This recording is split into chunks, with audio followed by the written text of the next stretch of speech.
What's your name, sir? Can I? Robert Bair, B-A-I-R. And where were you stationed?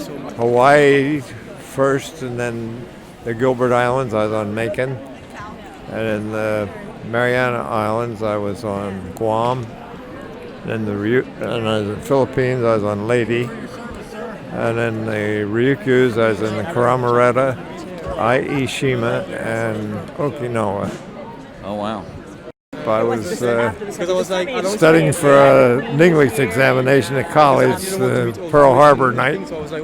Oh, really? Yep. Okay. What was that like when you heard that news? It was devastating because, of course, my roommate and I were both studying for an English exam. And about 6 o'clock in the evening, one of the other guys rooming in the same boarding house knocked on the door and said, "Are you listening to the radio?" I said, "No." He said, "Well, turn it on. The Japanese just bombed Pearl Harbor." Well, that was the end of the studying. And that's how you found out? That's how I found out about it. So what'd you do after the war? I was a surgeon. A surgeon? Okay. Where at? In Wellsboro, Pennsylvania. Okay. So spent really your whole life in Pennsylvania then? Just about, yes. Yeah. Is that where you live now? Yep. So you've seen an awful lot of life and had a lot of experience. What have you learned that everybody ought to know that you know? I don't know. Right now, I don't feel like I know much of anything. I bet you know a lot. I'm losing more every day. Yeah, you've seen a lot. I guess I've been very lucky. I have seen a lot. People weren't angry at everybody. Today it's snip and